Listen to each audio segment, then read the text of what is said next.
Tervetuloa kuuntelemaan Spektri-keskusteluohjelmaa, jossa pyrimme tarjoamaan vaihtoehtoisia näkemyksiä elämästä, todellisuudesta ja henkisyydestä. Mä oon Anssi. Mä olen Jani. Ja meidän ensimmäisen lähetyksen vieraana on shamaani. Tervetuloa, Sento. Kiitos.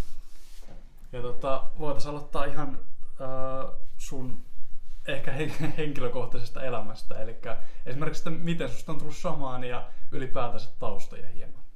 Jaa. No, se varmaan jatkuisi, se tarina menisi tonne ihan alkulähteelle asti, mutta mä en tietenkään tiedä kaikkea ollenkaan, mikä se on oikeasti. Jos puhutaan niinku, miten mun kiinnostus shamanistiseen niinku, toimintaan on lähtenyt, niin se on varmaan siitä, että mä kerran törmäsin yhteen vanhaan tuttuun ja ratikassa ja se kertoo tätä villiä tarinaa, semmoista vähän pelottavaakin, kuulosti tosi kummalliselta, kuinka hän oli tehnyt rumpumatkaa ja karhu oli syönyt hänet ja hän oli mennyt siellä karhun sisuksissa ja sitten se karhu oli paskonut sen pihalle ja se oli aika kummallista ja mulla ei mitään, mun tietääkseni siis mitään kontaktia, mitään kosketuspintaa shamanismiin ennen sitä. Ja sitten siitä meni joku aika, en tiedä, menikö puoli vuotta vai vuosi, niin yksi päivä mä vaan keksin sen omasta päästä, että mä teenkin rumpumatkan. Ja mulla oli silloin alkanut semmoinen, niin kuin joku voisi sanoa 30-kriisi, että mä olin koin tarvetta erota silloisesta suhteestani ja niin sanotusti etsiä itseäni tai jotain sen kaltaista. Ei mulla ollut ehkä ihan tarkkaa ajatusta tai tarkkoja sanoja sille, mutta jotain sellaista se oli. Tämä osui silloin siihen aikaan. Ja mä ilmaisin tämän ajatuksen sitten itse asiassa sille ihmiselle, joka mulle oli siitä puhunut. Me ei tunnettu hirveän hyvin, mutta satuin sitten sen kanssa naamakkain taas. Ja sitten se oli vähän silleen, että no, niin mä sanoin, että mä ajattelin mennä kirpputorille ostaa sieltä jonkun muoviämpärin tai jotain ja rummuttaa itteni matkalle. Ja se oli vähän niin kuin varauksellisesti suhtautu siihen ajatukseen ja ehdotti sitten, että hän voisi järjestää tapaamisen shamanin kanssa. Että se voisi olla niin kuin jotenkin vaarallista muuten. Ja mua vähän nauretti se ajatus, että se olisi niin kuin vaarallista ja ajattelin sitten kuitenkin, että no, jos tämmöinen tilaisuus tarjoutuu nyt tässä muutaman päivän sisällä, niin mikä jotta ei mä voin sen verran odottaa. Ja se tuli sitten tapahtui ja mä pääsin sen mukana, kun se meni tapaamaan semmoista tuolla Helsingin länsipuolella asuvaa shamaania. Ja tämä shamaani hoiti häntä ja mä sain seurata sitä hoitotyötä. Ja mä olin silloin itse jo, mulla on niin kuin aika nuoresta ollut niinku tietoisuus siitä, että mulla on niinku kyky parantaa niinku itseäni ajatuksen voimalla. Mä en ole sitä niinku sen kummemmin koskaan miettinyt ja oikeastaan unohtanutkin sitten. Ja sitten kun tämä kriisi tuli, niin se aktivoitui ikään kuin ja mä rupesin tekemään niinku henkiparannustyötä niin sanotusti.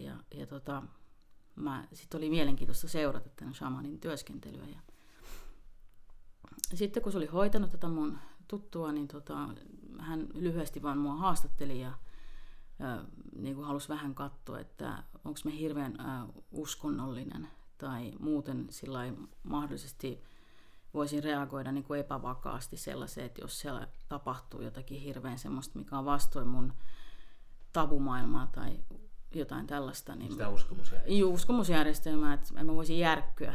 Niin se totesi sitten, että okei, no toi on tarpeeksi järjissään, että hän voi rummuttaa sut matkalla. Sitten se vaan oli, että istut siinä ja mä rummutan tässä ja kaveri jatkaa, kun mä lopetan. Me istuttiin siis kodassa siinä vaiheessa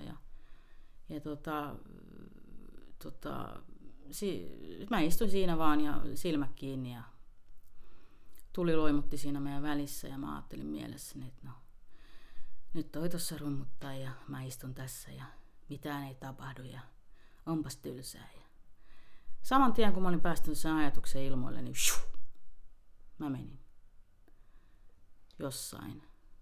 Ja Sä et suostu paljastamaan vielä, että missä, tai että miltä se kokemus näytti. Se oli todella voimakas. Ja niinku, ei mitään semmoista, että mä olisin hetkeäkään epäillyt, että ei tää vaan mun päästä tai jotain, ei tää ole totta tai näin. Siis se oli niin voimakas kokemus. Se mitä mä näin, mä voisin kertoakin, niin kuin miten mä sen koin ja näin, niin mä olin niin kuin jossain niin kuin skandinaavisessa ympäristössä, voisi voinut sanoa muinaissuomalaisessa. Siinä oli niin kuin rakennuksia ja mä ikään kuin livuin sellaisesta puisesta portista sisään. Ja se portin yläpuolella oli sellaiset, tekisi mieli sanoa, että tulikirjaimet, että ne oli punaiset. Ja siellä ei liikkunut ketään, mutta mä tiesin, että mä en ole yksin. Mä tiesin, että siellä ollaan. Ja mä en niin kuin tavannut mitään tai ketään. Mä tunsin, niin kuin, että oltiin läsnä kuitenkin. Ja mä tunsin, että mä oon tervetullut. Ja sitten oikeastaan aika lailla mä tulin jo pois sieltä. Varmaan niin kuin tää mun arkitajuntani niin kuin veti mut jo. Niin kuin, mä avasin silmät ja tajun, että okei, tässä mä istun tässä kodassa. Ja siitä se lähti. Silloin kun tämä shamaani niin kun aloitti, kun se alusti, niin se mitä se sanoi mulle, niin oli, että mikä oli tosi fiksua. Se sanoi, että hän rupeaa rummuttaa, niin kuin mä äsken sanoin, ja kaveri jatkaa. Mutta sitten se vielä sanoi, että sä oot omillas. Mä en sua auta, ellei niin tuu joku ihan iso hätä. Se oli hyvä, koska se oli kaikki mun omaa kokemusta sitten. Eikä jonkun toisen, tai että mun olisi tarvinnut ajatella se sillä lailla. Ja että antoi mulle sekä vallan että vastuun siinä, kun se sanoi sen. Eli että sulla ei ollut etukäteen mitään sellaista mielikuvaa, minkä sä olisit sanonut, että mitä pitäisi tapahtua? Tai... No, mä en voi sanoa, että ei semmoista ole, koska mä oon sen verran tietenkin elämässäni lukenut ja näin, että mä on tullut semmoiseen käsitykseen, että meillä on aika monen tietokone meidän päässä, joka kerää kaiken. Voihan se olla, että mä oon elämäni varrella niin kuin jostain napannut joskus jotakin, ja se on tuolla kuitenkin. Ymmärrätte? Niin, että mulla on joku kuva, ja sitten se, mitä se mun kaveri oli, tai ei se nyt ihan varsinaisesti kaveri, mutta tuttu kuitenkin, oli kertonut mulle. Niin kyllähän se niin kuin jotain pohjaa ehkä loi. Mutta että oliko siinä mitään sellaista initiaatiota tai ehkä vähän sellaista tavallaan virallisemman puoleista shamanistista esittelyä, että mitä mahdollisesti tulee tapahtumaan tai mitä tämä on? Hänen puoleltaan? Niin. Ei. Tossa se oli ihan plain, ei niin kuin mitään muuta. Joo. Ja mä oon siitä kiitollinen, että se säilyy. Me ollaan kaikki erilaisia, ihmiset on erilaisia, mutta hän niin kuin jätti mut tosi omille jaloilleni tämän jutun kanssa ja se sopii mulle. Ja näin ne evästyksineen. Mä menin himaan. Mä ostin Michael Hardnerin rummutus-CD:n, kuulokkeet, jonkinlaisen opaskirjan. Mulla on se tallellakin vielä, shamanismin salaisuudet tai joku tämmönen se oli. Ja se oli todella voimakasta aikaa niin kuin shamanistisesti. Siis se oli hyvin voimakas herääminen mulle. Mulle tapahtui paljon asioita. Ne oli voimakkaita matkoja ja mä tein paljon matkoja. Todella. Mä olin työtön, mulla oli aikaa. Joo. Ja sä sanoit, että sä hankit ensin jonkun ämpärin, jolla sä... Ei, vaan se oli mun mielessä. Okei. Se kertoo niin mun tavasta suhtautua siihen. Mulla oli aika mutkaton suhtautuminen. Mä en ajatellut, että mun pitäisi niinku, kumartaa sinne sun tänne ja tehdä tämmöisiä rituaaleja, että tää menisi nyt niin kuin oikein. Aivan. Ja kuvastaa niin kuin mua, että minkälainen luonnekin mulla on. Joo. Että mä menen asioihin aika suoraan päin. Mä haluaisin tosta ehkä vielä jonkun verran, kun sä puhuit, että sulla oli kuitenkin jotain tietämystä tästä niin kuin aiemmin, että sä olit lukenut juttuja. Oliko sulla jotain muuta? Niin ei shamanismiin liittyen suoraan, ei, vaan mä tarkoitan sitä, että mä en muista, että mä olisin koskaan lukenut, enkä mä ole koskaan ollut kiinnostunut shamanismista, mutta Joo. mä tarkoitan sitä, että voihan olla, että mä oon sivunnut sitä, niin kuin ihmiset, kun tiedätkö, että sä toisella silmällä näet, että jossain tapahtuu jotakin. Sä et kiinnitä siihen huomiota, Niin. mutta se kaikki on sun päässä. Juu, sitä mä tarkoitin vaan. Joo, mutta mä vielä haluaisin enemmän niin kuin ehkä mennä niihin taustoihin, että oliko sulla jotain muuta niin kuin henkistä harjoitusta tai jotain muuta tällaista niin kuin kiinnostusta johonkin tällaiseen niin kuin yhteiskunnallisesti ehkä poikkeavaan, niin kuin voitaisiin puhua meditaatiota tai joogaa tai jotain tällaista ennen sitä. No se mun sisäinen kriisini oli ajanut mut jo paljon aikaisemmin niin kuin semmoiseen niin kuin tietynlaiseen mietiskelyn tavalla, että mä en ollut rakentanut semmoista elämää, ettenkö mä vois vetäytyä siitä. No, niin kuin mä sanoin, mä kyllä sitten lopetin parisuhteeni, kun koin, että se, ei, niin kuin, että se oli niin kova jo se jano mulla niin kuin olla yksin ja olla hiljaisuudessa. Ja niihin aikoihin myös kokeilin ja tein erilaisia harjoituksia ja tekniikoita. Esim. Mä syön aina kaikkea ja huonosti ja paljon sokeria, niin mä rupesin kiinnittää siihen huomiota ja rupesin sitten syömään raakaravintoakin jossain vaiheessa ja niin kuin huomasin sen, miten se vaikuttaa mun kehoon ja mieleen. Ja joogasin, siis astangaa, tein pranajamaksia, tein jotain voimakkaampiakin harjoituksia jossain vaiheessa.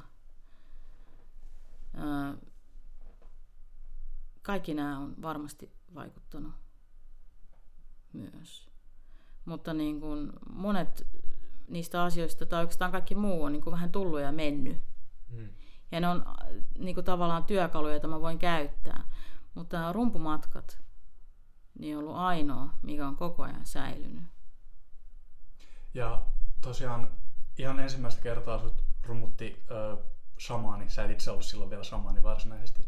Sut rummutti shamaani, mutta missä vaiheessa sitten oma rumpu tuli kuvioihin, eli milloin, niin nyt muuten paljastettakoon kuulijoille, että me ollaan itse asiassa pikemminkin vieraan sun luona ja sun yläpuolella tuossa seinällä on nyt rumpu, eli sä oot itse rakentanut sen. En. Et. Se on tehnyt erittäin noitamainen rummuntekijä, Matti Tampereelta. Okay. Joo, sekin on hauska tarina sinänsä.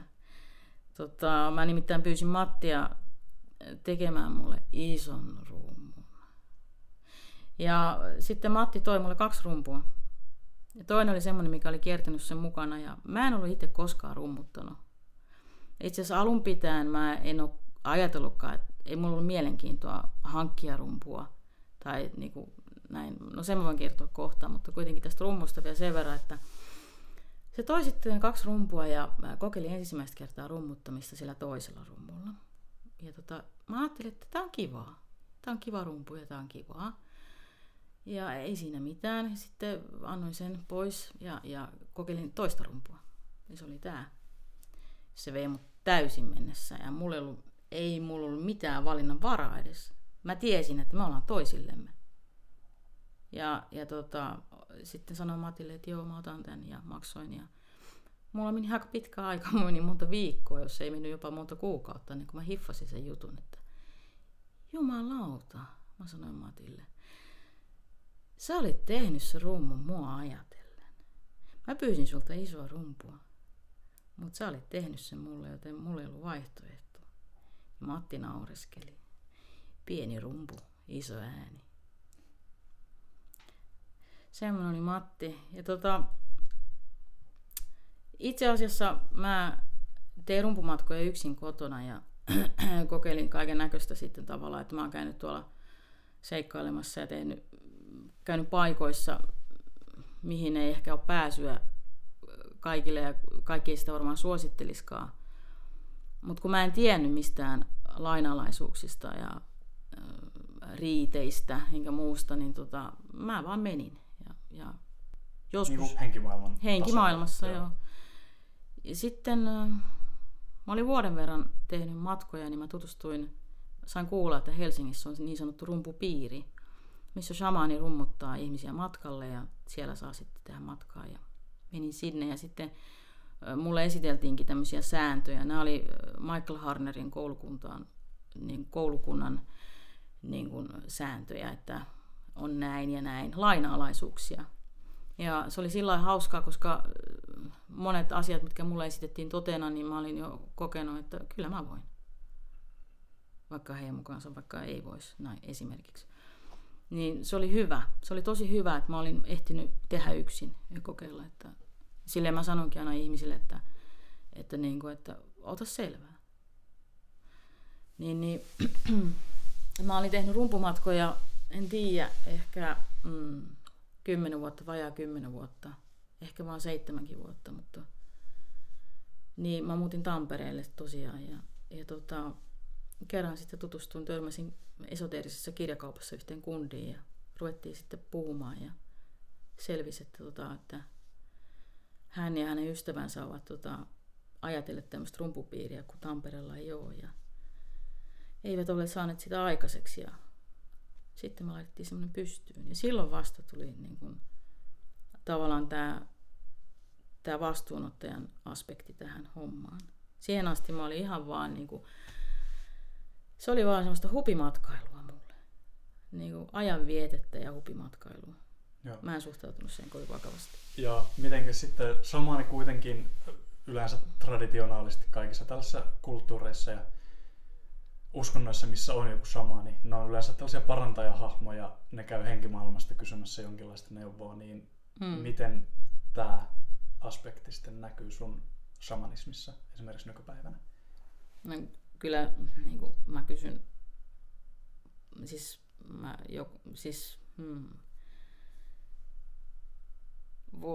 mä teen varmasti, en mä tiedä tänäkin päivänä, kyllä mä teen 300 matkaa vuodessa vähintään. Et kyllä mä niin kuin, aina jos tulee joku asia, että mä ajattelen, että epäs nyt rupeakaan niin kuin itse miettimään tätä, niin mä katson siellä, koska todennäköisesti mä saan perspektiiviä. Jos en mä saa perspektiiviä, niin jotain positiivista kuitenkin aina. Että niin mä oon sen kokenut. Sillä se näkyy.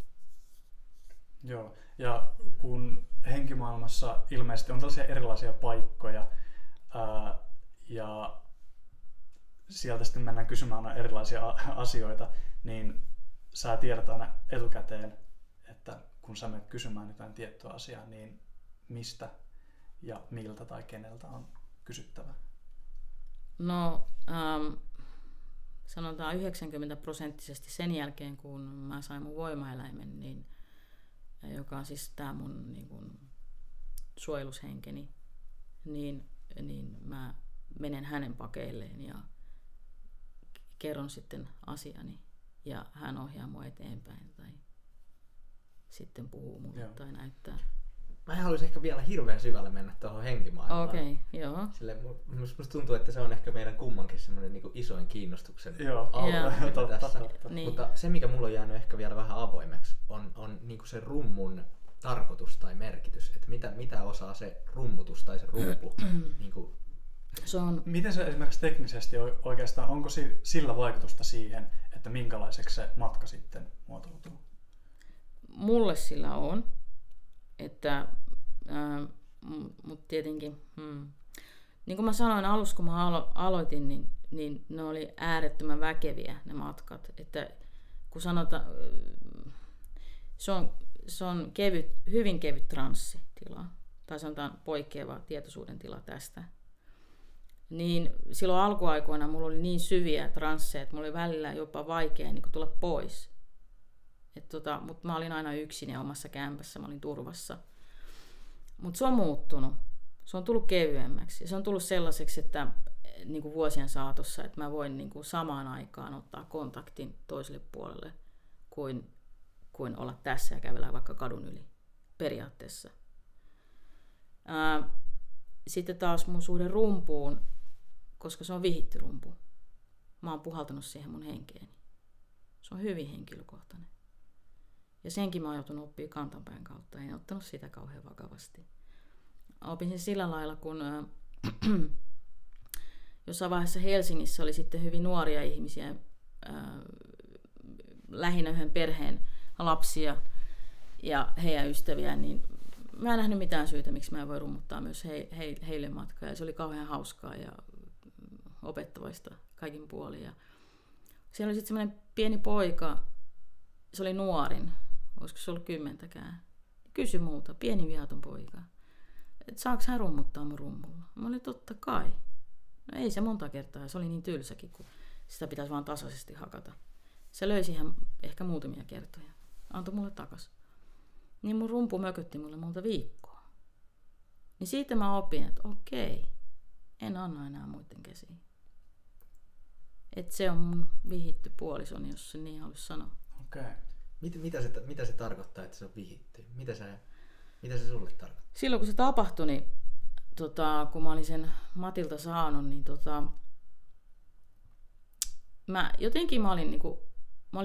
mä olin tavallaan valmistautunut siihen henkisesti, että joo, mä teen sen nyt ja näin, että mä tässä nyt suoritan kuin riitin tyyliin.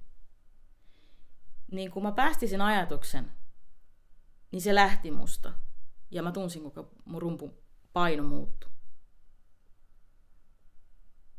Ja se on siinä. Että se on tavallaan se intentio, joo. Joka niin kuin, luo sen siteen. Joo, niin kuin mun maailmassa se on niin kuin muussakin. Niin. Joo, ei se jollekin ihmiselle voi olla hyvin tärkeää, että se niin kuin suorittaa jonkun semmoisen monituhatvuotisen rituaalin ja musta ne on hyviä. Mutta mulla on toiminut näin aika monessakin asiassa se. Kantapään kautta.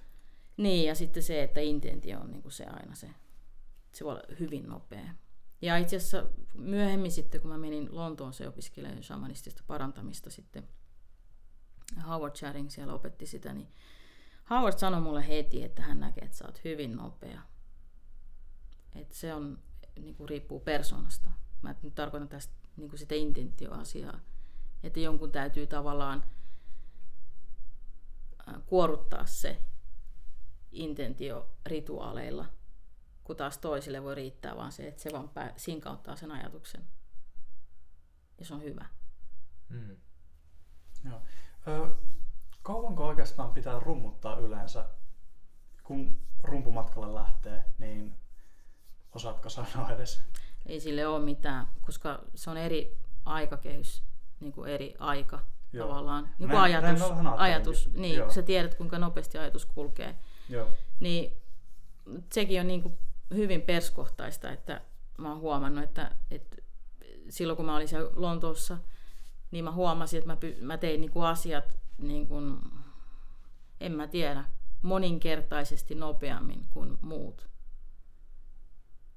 Samaan kun mä työskentelen yksin. Joo. Ne voi olla niinku, mutta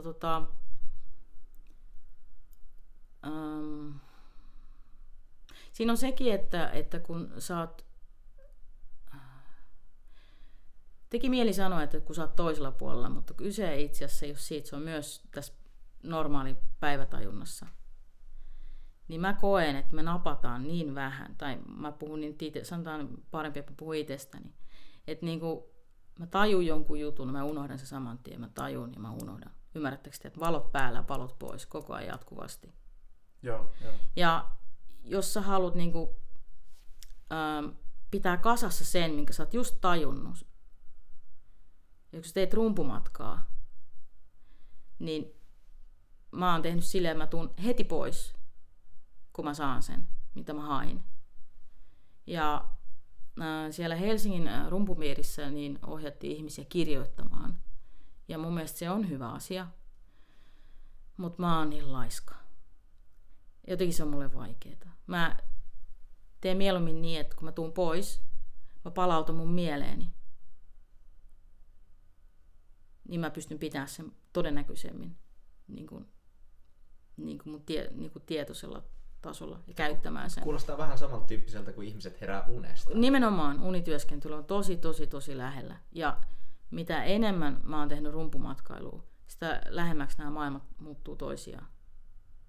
Eli siinä on tietty vaikeus kuitenkin pitää muistissa se, Kyllä. mitä on. Niin. No se on toisenlainen Mitä tietoisuuden enemmän tila. tapahtuu. Niin, Että aivan. sun tapahtuu joku juttu, niin sitten tapahtuu seuraava, niin se jää sen, ensimmäinen jää sen seuraavan taakse. Niin, Ja aivan. sit sun tulee, Joo, niin joo. totta kai. Ja se on kuitenkin erilainen tietoisuuden tila, eli sitä on tässä sitten valve-ajattelussa vaikeampi pitää kasassa sitä kokonaisuutta, mikä on tullut siinä matkalla tai siinä transsissa. Ehkä, mä en tiedä. Siis se voi olla myös luonnekysymys, se kurinalaisuuskysymys nimenomaan. Mulla on taipumusta unohdella.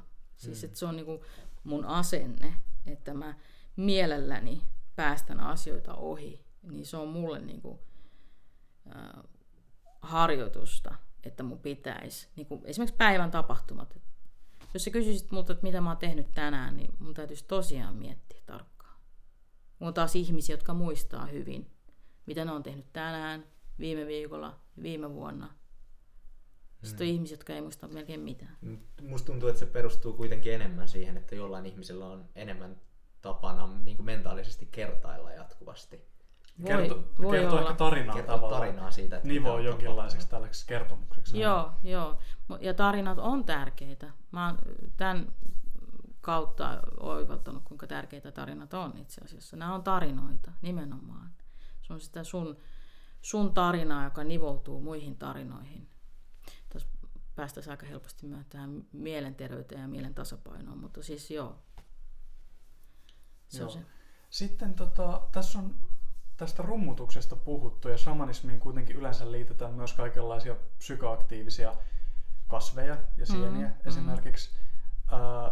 Mikä on sun mielestä niiden rooli tai mikä sulla henkilökohtaisesti on? Joo,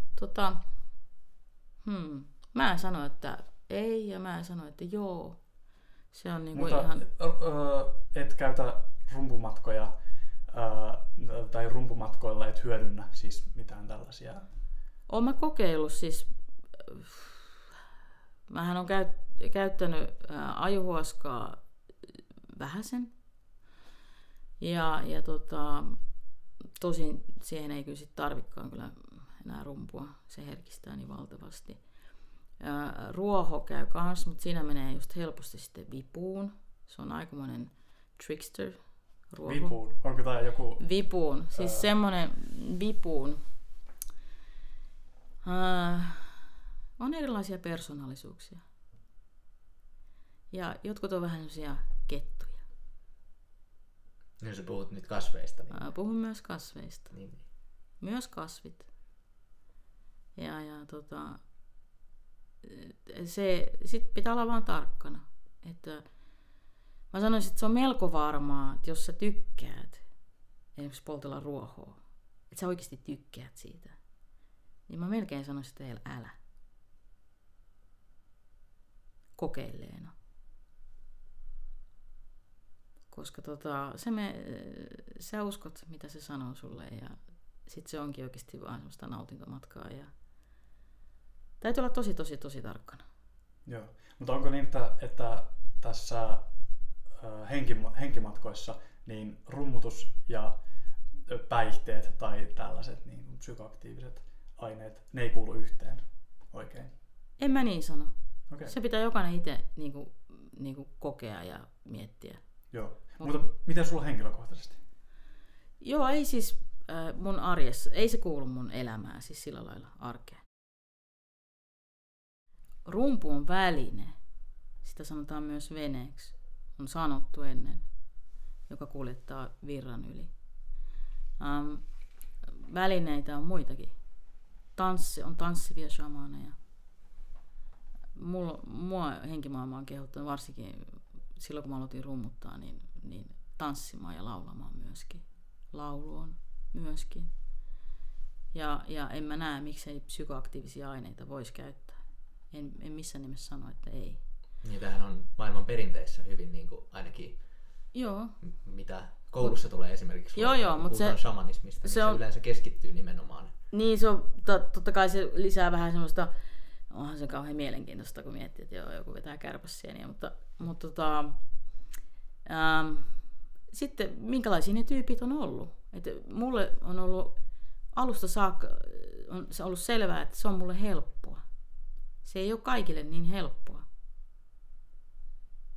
Ja niin kuin saada kosketus sinne. Ja sanoiko se, että se on vene? Tai veneeksi siis myös sanotaan. Joo, kyllä. Hevoseksikin sanottu. Joo. Poroksi.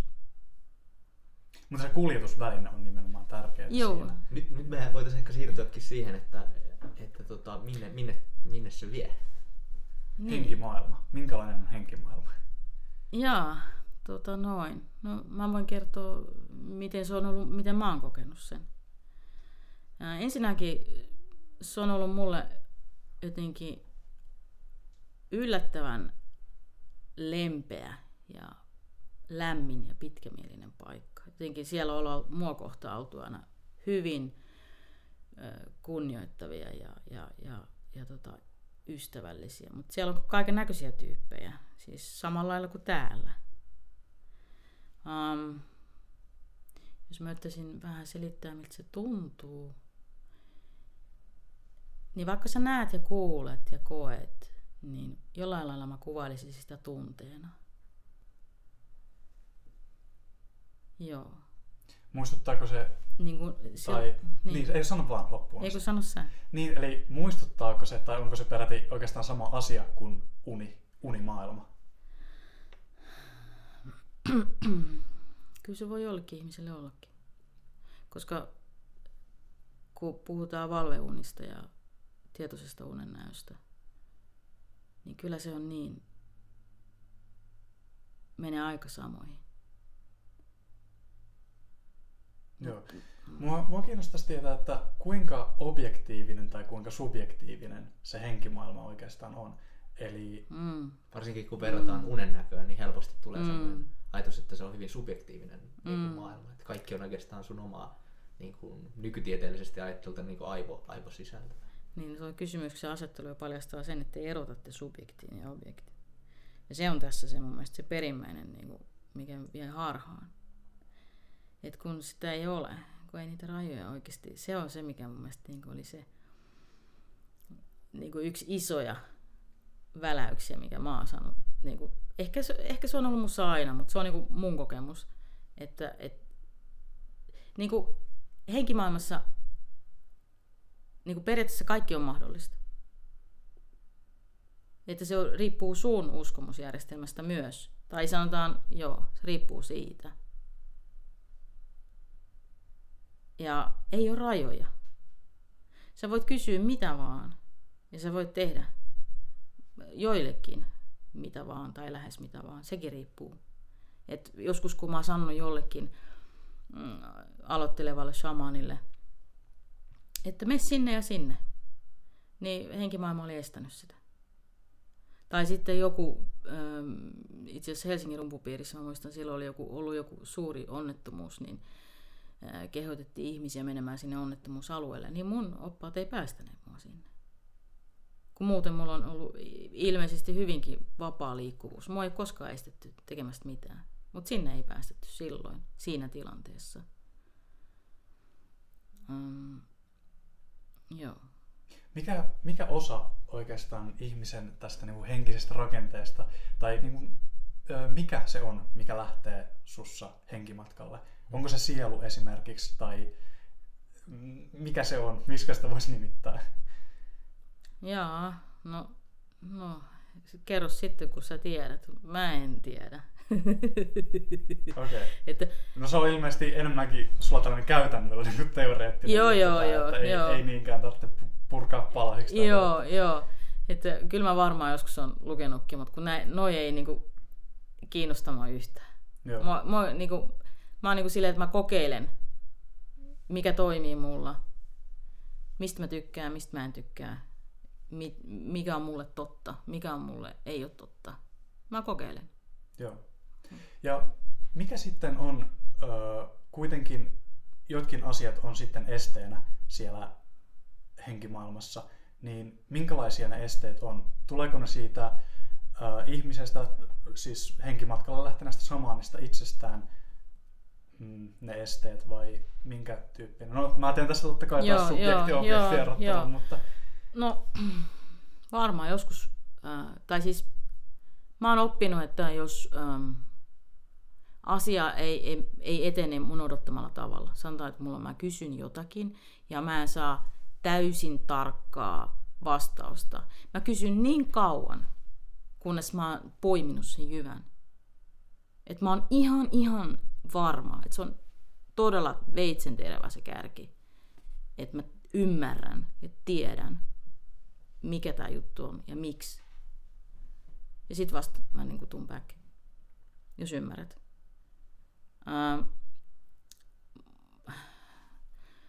Sanotaan, että jos sä kysyt jonkun, sä yrität hoitaa jonkun toisen ihmisen asiaa, kysymystä tai asiaa, terveyttä, mitä vaan. Sulle voidaan sanoa, että ei käy, tai sitten sun kulkeminen voi olla hyvin vaikeaa, kaikki voi olla hyvin vaikeaa.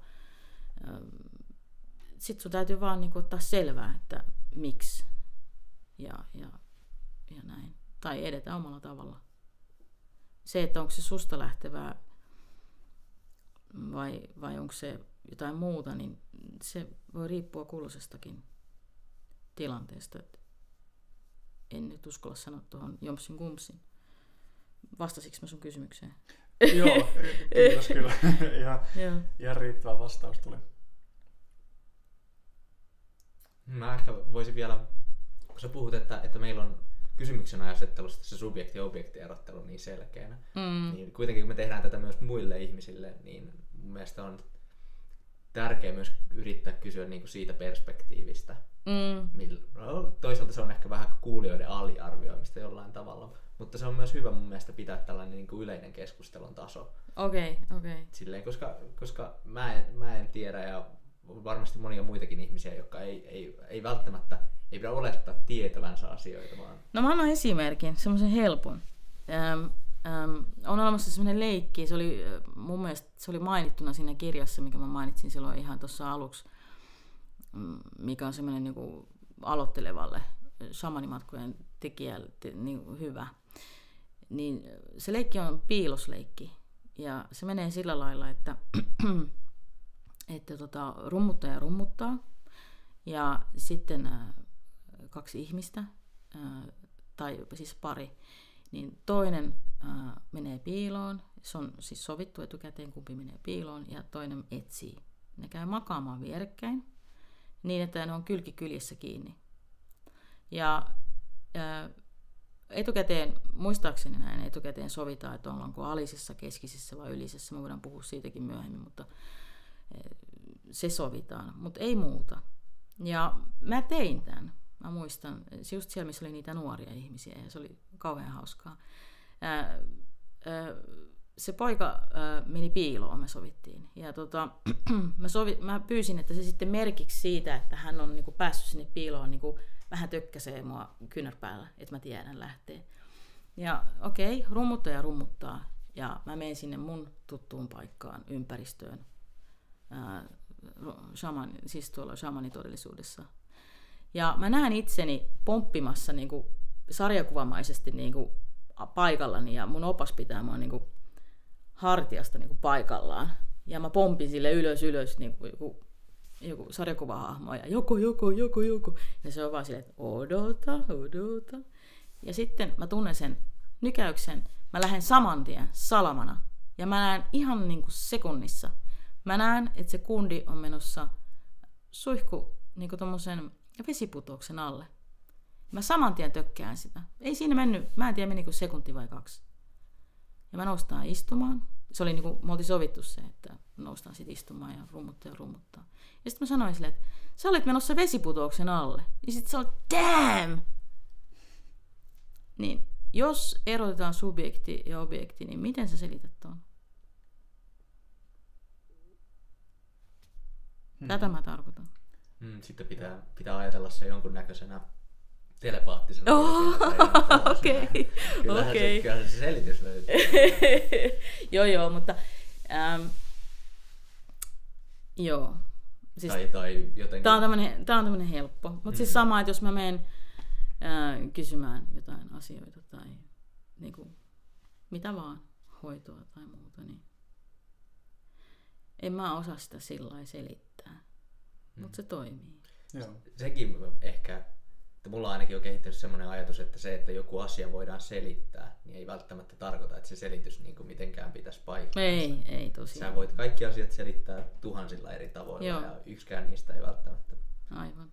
pidä Joo, yhtään paikkaansa. ja se selitys tai selityksen paikkansa pitävyys ja toimivuus on kuitenkin hieman eri asioita. Niin ja kuka tahansa, joka on peruskoulussa harjoitellut väittelemistä, niin tietää sen, että se ei tarkoita sitä, että parhaan keskustelun taidon ja suostuttelutaidon omaava ihminen olisi välttämättä niin kuin se, joka tietäisi tai olisi oikeassa. Joo. Mennäänkö nyt niihin alinen, keskinen, ylinen? Joo, ehditään vähän raottaa tätä. Joo. Klassisesti sanotaan, että alinen on niin kuin, missä kuolleet asuu ja missä on henkien asuinsija. Keskinen on meidän maailma ja ylinen on jumalten asuinsija. Mutta mun kokemuksen mukaan niin se on hyvin paradoksaalinen koko paikka, että siellä voi kääntyä asiat ihan päälailleen. Et sä lähdet aliseen, mutta sä löydät itsesi ylisestä tai että sä menet keskiseen ja sä päädytkin jumalten luo. Niin pitää täsmentää, onko se keskinen tai se välimaailma, siis sekin kuuluu kuitenkin henkimaailmaan, vaikka puhuit, että niin kuin tämä on meidän ihmisten. Joo, siis mun mielessä, mä en ole tästä koskaan keskustellut itse asiassa muiden shamanien kanssa, mutta mulle se on ollut mun mielessä, niin se on ollut niinku tavallaan toisinto tästä ikään kuin. Et mä pystyn tavallaan niinku liikkumaan niinku tässä, jos mä haluan katsoa näitä asioita, niinku tavallaan vähän eri vinkkelistä kuin että jos mä menisin aliseen tai yliseen. Joo. Puhutaanko sä ihan silleen niin kuin käytännössä, että sä voisit esimerkiksi mennä katsomaan, onko tuolla Joo. katolla jotain? Joo. Okei. Ja onko sä kokeillut tätä silleen ihan niin kuin, puhutaan objektiivisesti? Joo, käytännön tasolla. Niin. Mutta siitä on kyllä aikaa. On. Ja se on ollut ihan toimivaa? On, siis mulla on ollut kaikki aina toimivaa. Joo, niin. Kyllä. Mutta sitten kun sä teet oikein paljon matkoja, niin mun täytyy tähän kyllä sanoa.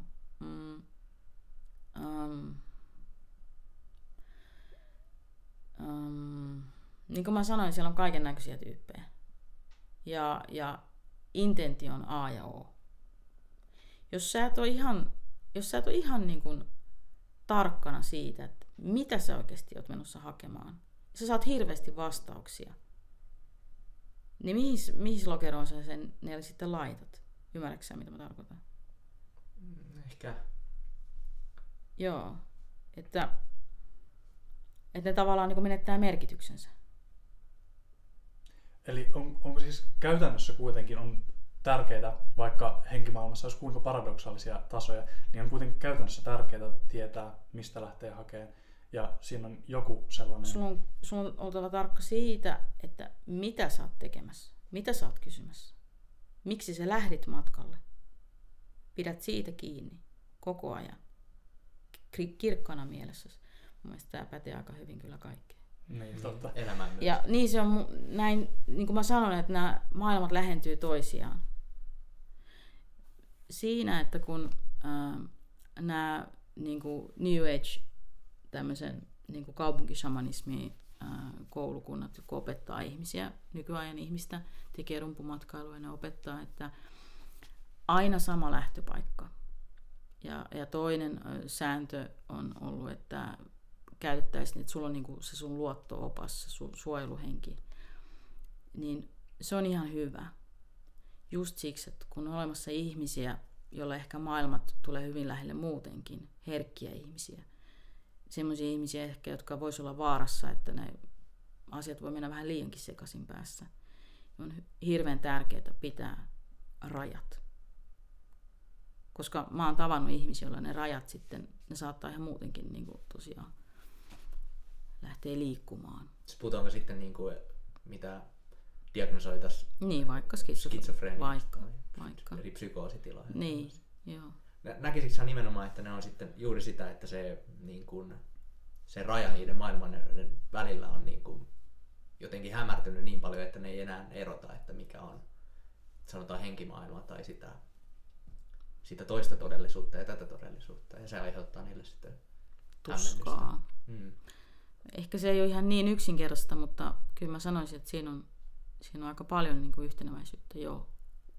Koska ihmisiä, joilla on ehkä taipumusta sellaiseen niin kuin mielen kaaukseen, niin heillä on, mitä mä oon tavannut, niin aika suuret lahjat. Mutta he ei niin kuin pysty tavallaan käyttämään sitä. Että se niin kuin on enemmän taakka kuin siunaus.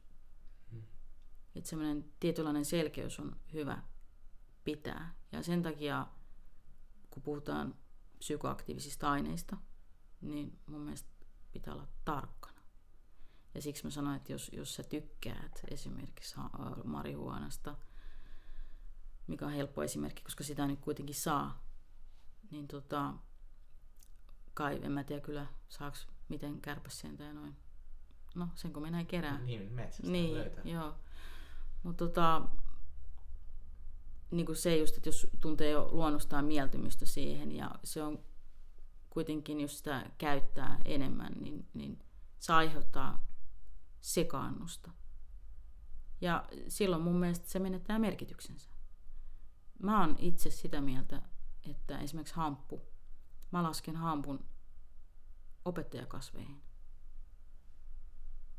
Mutta just niin kuin mä sanoin, sen kanssa pitää olla tosi tarkkana. Ehkä siinäkin on se intention tärkeys nimenomaan. Joo. Että jos sä käytät sitä vaan niin kuin huvikseksi ilman mitään selkeää tarkoitusperää, niin silloin ne vaikutuksetkin on varmaan sitten aika sekavat. Niin, tai sekä että.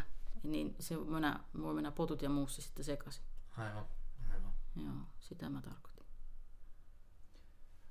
Mikä sitten on tämän tavallaan fyysisen maailman ja sen henkisen maailman yhteys? Eli jos sä pystyt esimerkiksi sen keskisen maailman tasolla käymään vaikka tuolla katolla tai vastaavaa, ja kun kuitenkin puhutaan, että esimerkiksi sun rumpu voi mököttää sulle tai että jollain paikoilla on tietty henki tai tietyissä paikoissa on henkiä, niin näillä on kuitenkin joku yhteys eikä niitä voi varsinaisesti erottaa. Osaatko sä jotenkin sitä luonnehtia tai kuvata?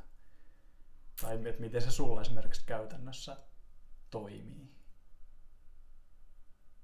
Sun pitää tarkentaa sun kysymystä, että mä ymmärrän, mitä sä haluat oikeasti tietää.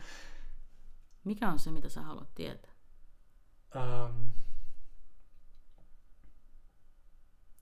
Eli miten henkimaailma... Okei, kysytään vaikka näin, että miten henkimaailman olennot on vaikka tässä huoneessa? Miten ne vaikuttaa meihin nyt? Se vaikuttaa. Jaa. No, en mä tiedä. Kai mun pitäisi kysyä sitä teiltä. Eli näkisikö sä enemmänkin, että jos se maailma on tavallaan osa meidän todellisuutta tai osa meidän perseptiota, niin silloin se vaikuttaa? Joo, kyllä se on aika lailla niin kuin kytköksissä teidän uskomusjärjestelmää. Kyllä jos tuosta ovesta tulee kaveri sisään, joka niin kuin uskoo vaan siihen, minkä se näkee, kuulee, haistaa ja maistaa, niin se on sille sitä. Karkottaako se henget täältä? Joo. No, ei ainakaan niin kauan kuin mä oon täällä.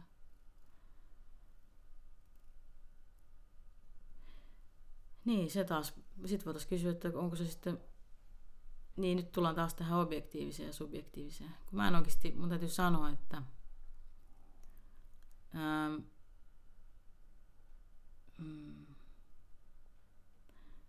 Mä en usko itse hallitsevani objektia. Eli omaavani objektiivista näkökantaa. Niin mä en usko siihen. Mä en sano, että sitä ei ole. En missään nimessä, vaan sillä tasolla kuin mä olen. Eli mä en voi vastata tuohon kysymykseen. Okay. Se voi olla, niin. mun mielestä se on omalla tavallaan aika rehellinen, koska eihän ihmisellä ikinä ole muuta kuin se subjektiivinen kokemus elämästä. Niin, sitä mä tarkoitan. Objektiivinen kuva on enemmänkin sellainen niin kuin yhteisesti sovittu mielen rakennelma, mitä me niin kuin pidetään todellisuutena. Niin, tai mitä mieltä me ollaan, Niin. ehkä, mitä me koetaan. Niin. Näin mä oon sen kokenut itsestäni. Ja kun tarpeeksi moni ihminen jakaa tavallaan sen saman uskomusjärjestelmän ja näin ollen sen saman kokemuksen, niin siitä tulee se objektiivinen todellisuus. Niin sovittu. Niin, nimenomaan. Mutta se on kyllä voimakas, mutta täytyy sanoa, että kun kyllähän mä, niin kuin mä sanoin, että mä oon niin kuin kokemuksellisesti pyrkinyt selvittämään, niin kuin, että kun en ole hirveän kiinnostunut siitä, miten joku on kirjoittanut, että miten asiat on, ja sitten mä olisin silleen, että no näin se on, ja toistelisin sitä, vaan halunnut itse ottaa selvää, miten asiat on mulle. Niin kun puhutaan ryhmän niin kuin uskomuksesta, jos sä asetut sitä vastaan, niin mä oon kyllä mitellyt voimiani. Mutta silloin pitää olla hyvin tietoinen. Mutta kyllä sillä on väliä. No, me itse asiassa Anssikaa puhuttiin ei jo muutama päivä sitten vähän samantyyppisistä jutuista. Joo. Että nimenomaan että sen oman tien seuraaminen niin kuin väistämättä ehkä jossain vaiheessa johtaa siihen, että sä joudut vastatusten sen konfliktiin jollain tavalla sen niin kuin kollektiivin kanssa, sen massan kanssa. Niin, sitä voisi ehkä jungilaisittain nimittää semmoiseksi just individuaatio tai yksilöitymisprosessiksi. Että voi. mites muuten toisaalta sitten tuollaisissa kulttuureissa, mitä täällä Suomessakin on aikoinaan ollut, se juurikin semmoinen shamanistinen uskomusjärjestelmä on ollut nimenomaan osa sitä kollektiivista uskomusjärjestelmää ja sitä, miten ihmiset on puhunutkin asioista. Mulla oli tässä joku hyvä kysymyskin kyllä, mutta no esimerkiksi tämä mua oikeastaan kiinnostaa, että mitenkä tällainen shamanin rooli tällaisena tradition välittäjänä sun mielestä, kuinka tärkeää se on ja kuinka tärkeää esimerkiksi sulle on niin kuin tällaiset meidän suomalaiset juuret? No se vähän mitä mä tiedän omista juuristani, niin musta on suomalaista niin kuin sukujuurta 1/4. Ja siitä huolimatta, niin kun mä kerron mun ensimmäisestä rumpumatkasta, niin se oli nimenomaan vahvasti, mä koin sen niin kuin, luonnehtisin sitä sanalla skandinaavinen, se ympäristö. Mutta shamanin nimitys liittyy siihen niin kuin, tavallaan siihen yhteisön ja ihmisten niin kuin tarpeeseen. Shaman on välittäjä ja väline. Eli niin, voisihan mulla tietenkin olla joku visio. Ei ne kyllä so far ole kyllä hirveän hyvin toteutunut kyllä. Niin mikä visio? Niin jos mä ajattelisin, että mä haluaisin tuoda jotain tiettyä,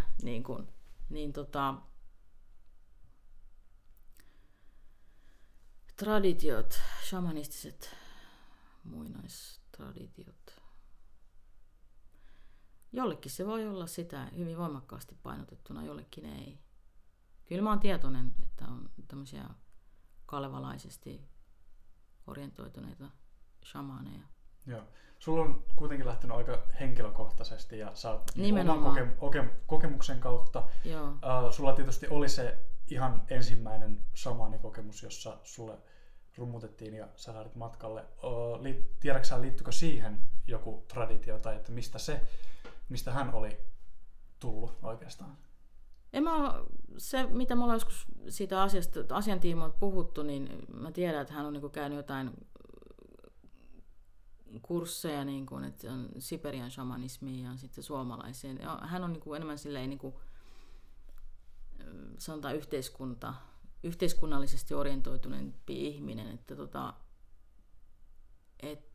ja poliittisesti, siis yhteiskuntapoliittisesti voisi sanoa, niin ehkä tuohon suomalaiseen ja sille, että hän voisi niinku puhua tollaisista asioista, mutta mä en ole niinku mä oon toki tutkinut niin kuin kirjallisista lähteistä, mutta sanotaan, mulla ei tule ensimmäiseksi, kun et toi edustaa tota perintöä ja toi tota perintöä, että mä lähden perään. Ei ole ollut semmoista. Omilla matkoillani mulla on tullut niin kuin semmoisia tosi yllättäviä, että mä oon niin kuin joskus niin kuin löytänyt itseni semmoisista rituaaleista, että kun sattui kerran, että Helsingin rumpupiirissä, muistaakseni mä olin muuttanut silloin ehkä jopa jo Tampereelle, siellä oli paikalla semmoinen brittiläinen kundi, joka oli se on itse asiassa druidi käsittääkseni, niin kun se niin kuin yliopistolla tutki näitä asioita, niin kun se kuuli mun rumpumatkan, niin se oli ihan vauhkona, että hei, toi on tämmöinen muinaissuomalainen naisten tämmöinen traditio. Ja mulla ei ole mitään tietoa eikä haju sellaisesta, kun mä kuvailin, mitä mun rumpumatkalla oli siis tapahtunut. En mä tietoisesti, mutta silloin nyt kun mä puhun, mä muistan, että kun rumpu tuli mulle, niin mulla on joku vahva linkki tonne vähän kauemmas pohjoiseen. Ja mä sanoisin, että mä en tiedä onko se Siberia, mutta jossain aika pohjoisessa siellä mulla on sinne joku vahva yhteys. Se, että onko se geneettinen vai miten se tulee, niin mä en tiedä, mutta sieltä mulla tulee jotakin. Joo, niin oikeastaan se, mikä mulla oli tässä myös vähän ajatuksena, tämä liittyy vähän siihen myöskin niin kuin henkimaailman ja tämän meidän yhteisen maailman väliseen suhteeseen, että onko esimerkiksi jotain sellaista, onko henkimaailmassa jonkinlaista jälkeä täällä maassa, missä me eletään, olkoon se sitten Skandinaavia tai Fennoskandia tai Suomi, niin onko jonkinlaista henkistä jälkeä, joka tavallaan elää, siis niin kuin, traditio, joka tulee nimenomaan sen henkimaailman kautta. Tai joka sulle vaikka henkilökohtaisesti tulee. Niin, että pystyykö samaistua johonkin semmoiseen traditioon, mikä on edelleen voimassa tässä todellisuudessa vai? No niin tai mitenköhän mä tämän muotoilisin. Pikemminkin sillain, että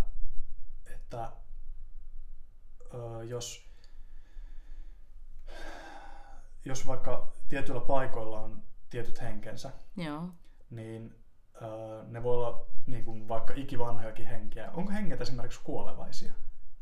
Herää kysymys. No se mitä mä oon joskus kysynyt, niin jotkut on ollut kuolevaisia, mutta ei kaikki.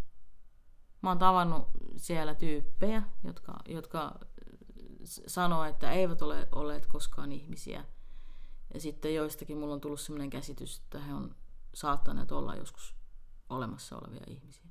Okei. Onko se jonkinlainen tällainen uudesti syntymisen tai reinkarnaation kehä, minkä kautta ne on sitten päätynyt henkimaailmaan? Mä en ole kysynyt koskaan, että miten se nyt sitten oikeasti menikään.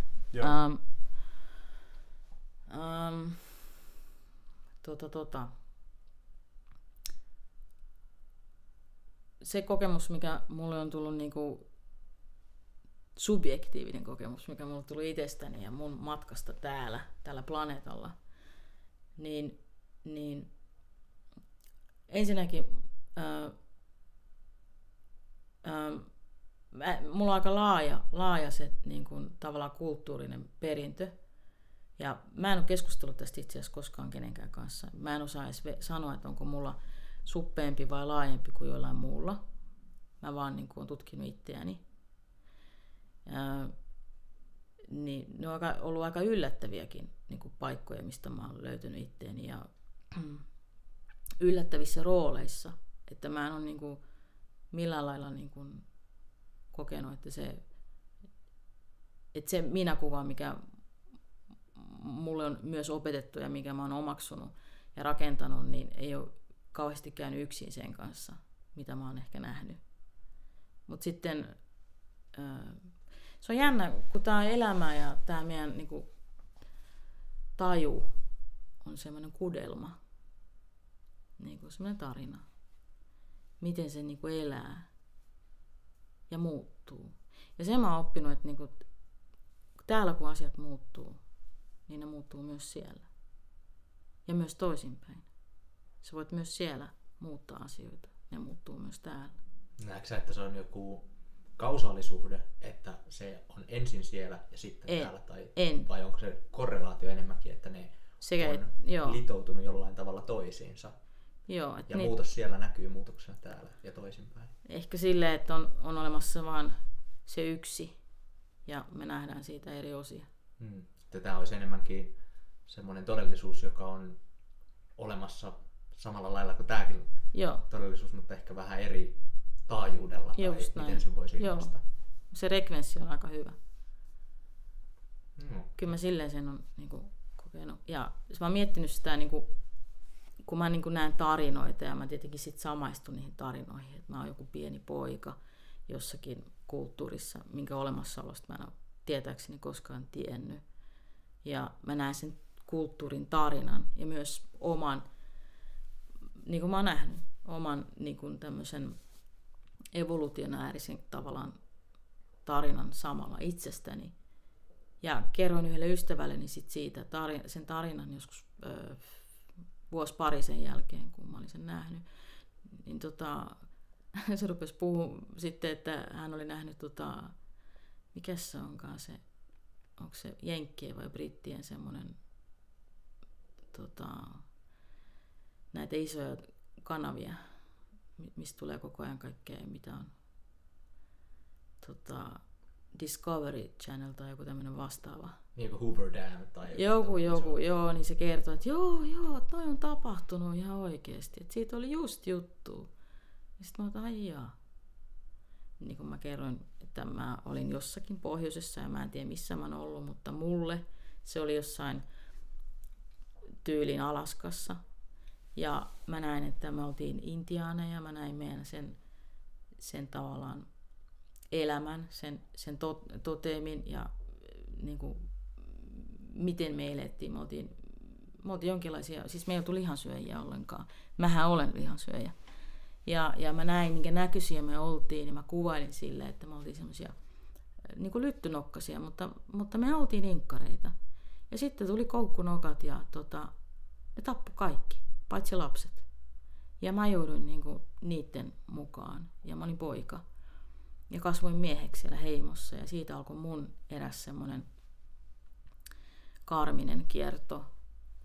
Ja niin kuin, että mä oon aina tavallaan siitä lähtien elänyt tavallaan vieraana toisessa kulttuurissa. Ja en saavuttanut koskaan semmoista arvoa kuin ne miehet, jotka oli siellä niin kuin omana heimon alkuperäisiä niin kuin poikia. Sitten se kaveri oli jo, että tämä on tosiaan tapahtunut, että siitä on ollut hirveä kohu Jenkeissä, että kun koukkunokat on kutsuneet itseään Amerikan alkuperäisväestöksi, että ne ei olisikaan niitä ensimmäisiä, että olisi löydetty jotain löydöksiä, jotka olisi todistanut sen. Joo. I don't know, mutta siis... Mitäs, nyt mulle tuli mieleen tässä äsken tämmönen, Anssi ja mua kiinnostaa tämmöiset kaikki tällaiset avaruusjutut, niin onko sä henkimaailma, ulottuuko se myös, niin kuin, voidaanko puhua muille planeetoille, muihin aurinkokuntiin, tällaista, onko sä ikinä kokeillut matkailla minnekään kauemmas kuin maan päällä? No totta, Mooses. Missä sä oot käynyt? En minä tiedä. Eikö ollut tämän aurinkokunnan sisällä, vai? Mulle tuli se ainakin mieleen heti, että mä lähtisin katsoa niitä. Siis mä oon mennyt niin kauas vaan kun mä pääsen, kunnes mä aina kyllästyn ja sitten mä lähden takas. Et jos mä olisin niinku kiinnostunut, niin varmaan mä olisin voinut tehdä muistinpanoja ja kertoa teille, että juu, mä olin siellä ja siellä ja näin, mutta kun mä oon tämmönen tunneihminen, niin mä oon vaan tehnyt ja ollut ja kokenut asioita ja sille teidän pitää ottaa selvää. Tai se, ketä kiinnostaa, niin pitää vaan ottaa selvää. Ja mä itse asiassa voisin tässä esittääkin semmoisen haasteen, kun joku siitä puhui mulle tuossa joku aika sitten, tai oikeastaan joku toi mun mieleeni tämmöisen asian, kun sanotaan, että Suomessa on ollut joskus Suomelle ja suomalaiselle shamaanille kuuluva rumpumalli, joka on kadonnut, koska kaikki rummuthan poltettiin jossain vaiheessa. Niin ottakaa selvää. Ei ole vaikea juttu. On paljon vaikeampikin juttuja. Siitä parannushommasta. Eli sä mainitsit jossain vaiheessa, että sä olit Englannissa.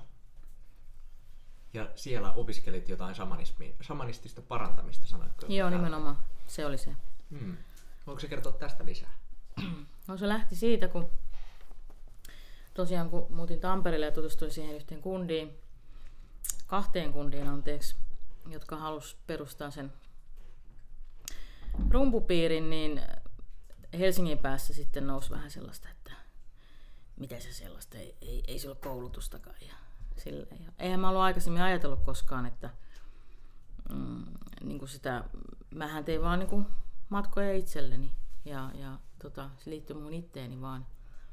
Mutta sitten kun musta tuli rumpupiirin vetäjä, eli mä asetuin shamaanin asemaan, koska se, joka rummuttaa, siis jonkunhan täytyy niin kuin, vähän niin kuin pitää sitä hommaa läjässä, ohjata, vähän valvoa, vähän opastaa ihmisiä. Niin tuli tää vastuuaspekti ja mä olin sitten siihen niin kuin ilmeisesti jo kypsynyt, vaikka mä en ollut sitä koskaan niin kuin tietoisesti ajatellut. Ja rupesin sitten katsomaan, että minkälaista tarjontaa maailmalla on. Ja koin silloin, että oli aika semmoista, mitä mä sanoisin, semmoista vähän harrastelijamaista se touhu. Että niin kuin joku järjestää jotain kursseja ja ei se nyt järjestäkään, se peruutti sen ja joku jotain jossain ja ehkä ja näin. Et se oli jotenkin semmoista, että siinä ei ollut semmoista, kun mua sitten ikään kuin vähän esitti semmoista kritiikkiä, että kun mä rupean vetämään rumpupiiriä, vaikka mulla on niin kuin tavallaan siihen niin kuin rahkeet niin kuin riittäisi, vähän vihjattiin siihen, niin sitten tuli semmoinen ylpeys, että perkele, että mä hommaan sen koulutuksen ja mä hommaankin sitten semmoisesta paikkaa, että ei kukaan sano enää mitään. Ja katoin sitten, niin kuin, että oikeastaan oli vain yksi täällä Euroopassa, joka tarjosi, niin kuin, on tarjonnut 20 vuotta niin kuin shamanistista koulutusta niin säännöllisesti ja jatkuvasti. Että se ei ollut sellaista epämääräistä touhua. Että heillä on jonkinlainen niin kuin, tavallaan jo, miten sanoisi, nimi ja auktoriteettiasema. Ja siitä se lähti oikeastaan, mutta sitten tietenkin se kurssi, jonka mä kävin, niin kulki nimellä shamanistisen parantamisen kurssi. Ja sitä veti niin kuin Howard Charing, joka löytyy kyllä tuolta netin ihmeellisestä maailmasta. Hän on julkaissut muutaman kirjankin. Ja menin sitten sinne. Aika sillain niin kuin löysin rantein ja semmoisella asenteella, että varmasti tulee turpaan. Ja niin kyllä kävikin. Että se oli tosi rankkaa. Että niin kuin, jotenkin mä kuvittelin, että mä osaan ja tiedän kaiken ja mä tuun tänne nyt vaan nappaan tämän paperin. Se oli ihan niin kuin oikeasti, näin se meni. Ja oikeastihan me niin kuin, kaikki ne tekniikat, niin me jouduttiin niin kuin tavallaan, no me oltiin koekanineja toisillemme. Tehtiin ne. Ja se avasi aika ison prosessin. Mä en ole millään tavalla henkisesti valmistautunut siihen, että kuinka syvälle se voi mennä. Se avasi semmoisia asioita mussa, mitä mä en tiennyt, että on edes olemassa. Minkä tyyppisiä tekniikoita? Mistä sä puhut? No siis, jos puhutaan shamanistisesta parantamisesta, niin lähtökohtaisesti niin katsotaan, että semmoinen ihmisen sekä fyysinen että psyykkinen niin kuin epätasapainotila, niin sillä on olemassa 2 niin kuin periaatteessa pääsyytä, ja se on jompaa kumpaa. A. Sä oot menettänyt jotain. Niitä sanotaan joskus sielunpaloiksi. Tai B, suhun on tullut jotain, mitä suhun ei kuulu. Ja sitten sillä tavalla toimitaan sitten, mikä kulloinkin on kyseessä tai näin. Jos mä näin oikein niin kuin karkeasti sen sanon, että jaottelen, että sen ymmärtää. Ja sitä me tehtiin siellä. Harjoiteltiin tekniikoita. Ja onko se sitten, liittyykö siihen tällaisia henkimatkoja? Onko se jotain käsillä parannustyyppistä? No, kyllä me tehtiin siellä jonkun verran niin kuin energiaharjoituksia. Ne oli mulle aika tuttuja, mutta kyllä ne oli kivoja kuitenkin kokeilla jotain vähän muuta ja muiden kanssa, kuin mitä mä niin kuin olin jo pelannut aikaisemmin, mutta se oli ihan ok. Mutta sitten muu oli siis rumpumatkojen kautta tullutta informaatiota ja työskentelyä rumpumatkoilla. Niin se shamanin työ on myös isolta osin. Et jos sulle tulee ihminen, joka pyytää sulta apua johonkin vaivaan, niin jos toimitaan niin kuin sanotaan shamanin ominaisuudessa ja jos käytetään rumpua, niin sä teet matkan ja sä käyt selvittämässä sitä asiaa. Ja niin mä toimin. Että mä yleensä vielä ensin niinku, tavallaan kyseenalaistan, että voinko mä toimia, onko mulla lupa toimia varoiksi aina, vaikka olisi pyydettykin. Ja että onko mä se ihminen auttamaan tässä asiassa. Ja sitten mua ohjataan eteenpäin siellä, että miten mun tulee toimia tai voinko mä toimia ollenkaan. Joo, harjoitatko sä tätä parannustoimintaa ihan niin kuin, siis tuotatko sä tällaisia palveluita, eli maksua vastaan? En. Mulla oli semmoinen ihan lyhyt periodi, silloin kun mä tavallaan keksin sen, kun mulla oli se niin sanottu 30 kriisi, niin kuin mä hirveästi pähkälin, että mitä mun pitäisi tehdä. Mulla oli semmoinen pinttynyt ajatus, että mulla on elämän tehtävä ja mä oon vaan niin tyhmä, että mä en ole keksinyt sitä. Ja kiusasin itseäni sitten tällä. Ja toistuvasti mulle sanottiin vaan rumpumatkoilla, että sinä olet parantaja. Sinä olet parantaja. Ei sanottu, että me opiskelee parantamista. Mä olin silleen, että no, pitäisikö mä mennä kouluun vai pitäisikö tehdä töitä vai näin. Ja silloin mä niinku,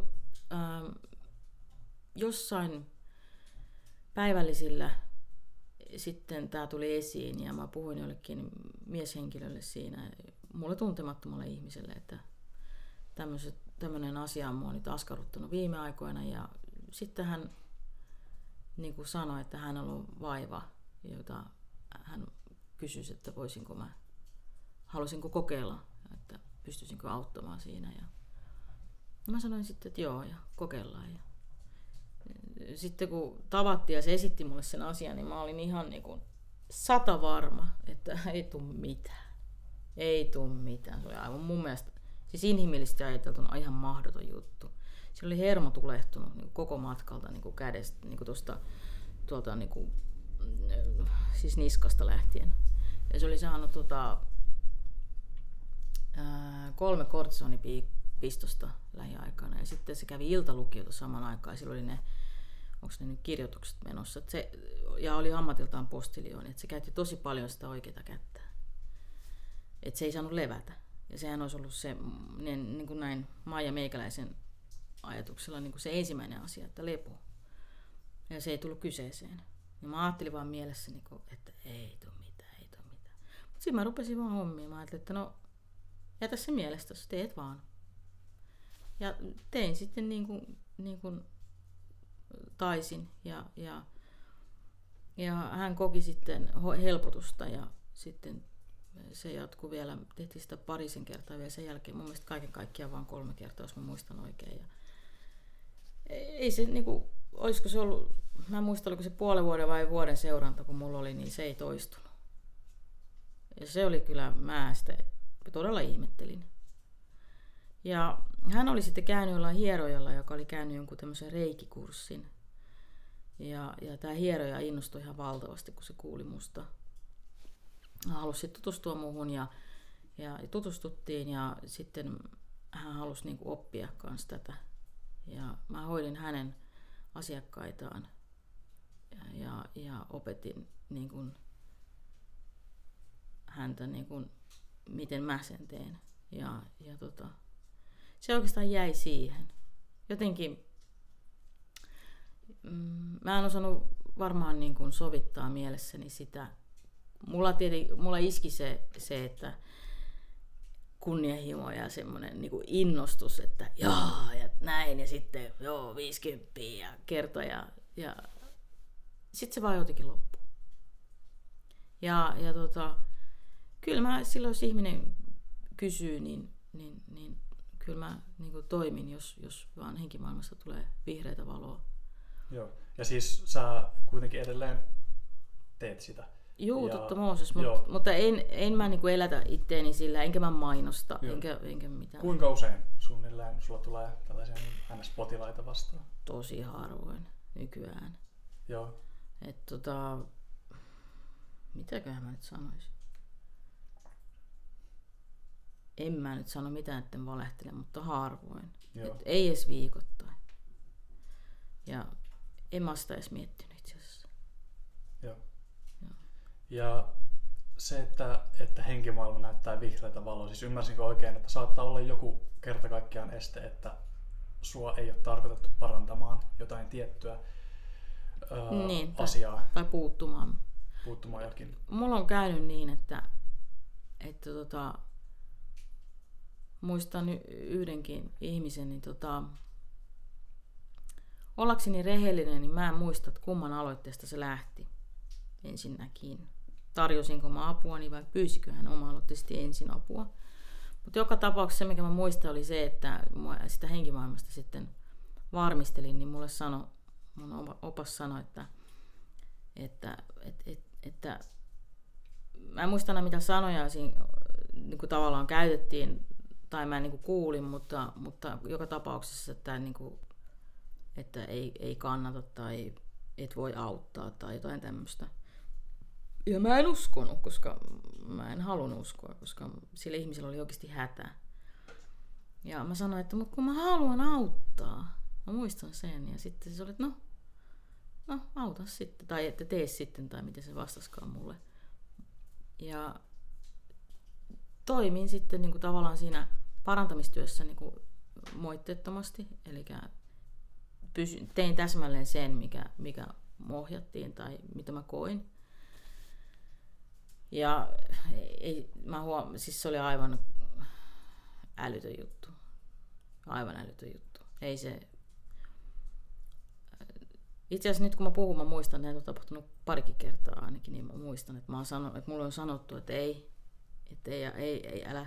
Ja sitten mä sanon, mutta kun mä haluan. Ja ei se toimi. Vaaditaanko tältä potilaalta tai tältä parannettavalta sitten jotain? Pitääkö parannettavan esimerkiksi uskoa vahvasti siihen parannukseen tai siihen näihin shamanistisiin taustaoletuksiin?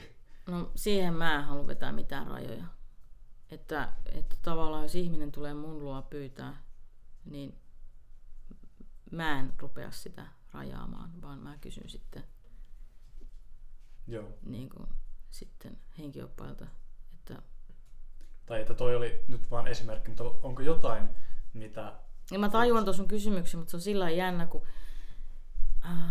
Niin mä oon vuosien saatossa oppinut, että esimerkiksi just se, minkä mä opin Lontoossa, on yksi asia.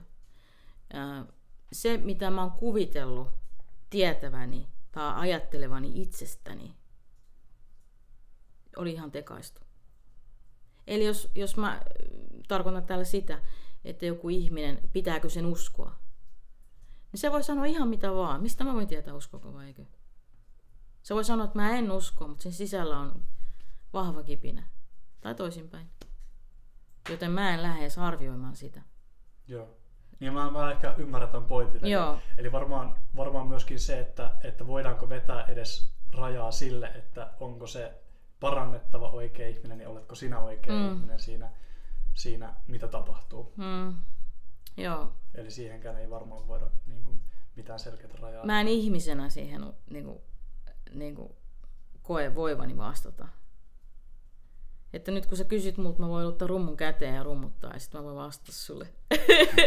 Niin mä en ota vastuuta siitä. Ymmärrätkö, mitä mä tarkoitan? Joo.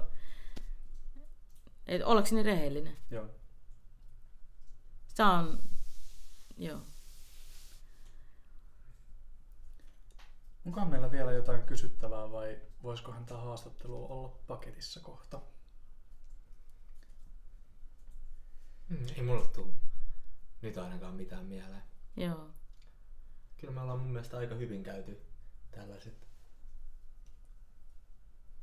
shamanismin perusteet, tai ainakin mitä mua askarrutti siinä asiassa, mitä se on. Joo. Niin kuin tuosta äskeisestä vielä niin kuin tavallaan, että jos mä käytän sanaa parantaja itsestäni, niin mä en sit kuitenkaan loppuviimein ajattele, että mä olen se parantaja. Mä oon vaan väline. Enkä mä myöskään päätä sitä, että mikä on se, niin kuin, kuka on se väline kellekin. Joo. Mä teen vaan sen työni. Tää oli aika kiva itse asiassa lopettaa tähän. Että sullakin on tavallaan aika monessa elämänkatsomuksessa on nimenomaan sellainen asenne, että on tavallaan vain jonkun suuremman voiman niin kuin välikappaleena täällä näin. Joo. Koetko säkin, että se on enemmän silleen? No. Ja mikä se yksilön rooli, mikä se shamanin esimerkiksi tässä tapauksessa rooli sitten siinä on? Mun tapauksessa, mä voin sanoa, niin pyrkiä toimimaan moitteettomasti. Vähän niin kuin soturi. Että jos sulle annetaan selkeä käsky tai tehtävä, niin sä hoidat sen oman osuutesi niin hyvin kuin sä osaat. Ilman, että sä ajattelet, että sä oot nyt tässä se niin kuin, että sä saat tästä nyt kauheasti krediittiä tai mikä se lopputulos on, vaan sä toimit moitteettomasti. Ja tähän sopii mun mielestä tosi hyvin se, että ei erotella myöskään sitä subjektiivista ja objektiivista tai subjektia ja objektia. Joo. Tähän samaan ajatukseen. Niin, tää on mun tieni.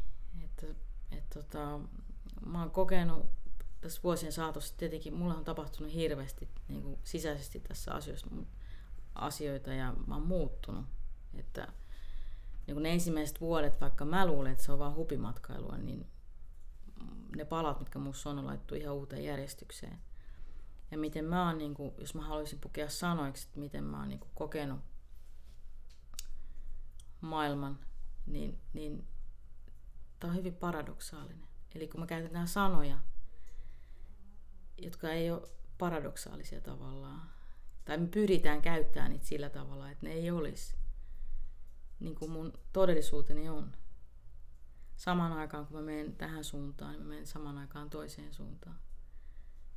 Niin on hankala selittää asioita sillä lailla, ei paradoksaalisesti.